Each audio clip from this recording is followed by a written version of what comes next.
Psalm chapter 2 is credited to David by the New Testament. Acts chapter 4 verse 25.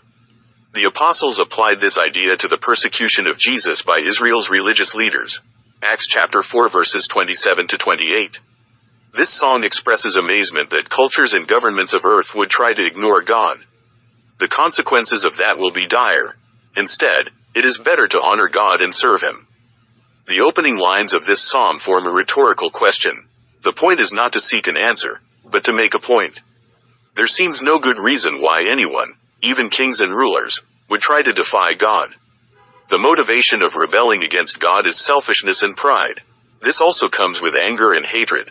1 Peter chapter 4 verses 3 to 4. John chapter 15 verses 18 to 19. Psalm chapter 2 verses 1 to 3. The fury of earthly people is not intimidating to God. In fact, His response to those who attempt to defy Him is laughter. The symbolism of God, laughing, implies His complete power and sovereignty. When a nation rages, and God laughs in response, it suggests how outmatched sinful people are. Despite the angst of those who disobey, God will establish His rule, through Christ, just as He has promised. Psalm chapter 2 verses 4 to 6. Part of this royal psalm includes references to the eventual rule of earth by the Messiah. This will not come to complete fulfillment until Jesus Christ returns and reigns for 1,000 years. Revelation chapter 19 verse 11, 20 to 4. The imagery of this passage again emphasizes the absolute domination God will express against His enemies.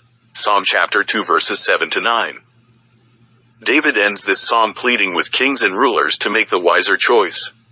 In this context, fear refers to respect and submission, not to abject terror.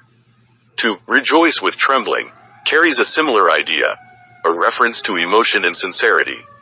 In ancient culture, polite forms of a kiss were the equivalent of a modern hug or handshake. To kiss the Son implies giving due honor and respect to the Anointed One.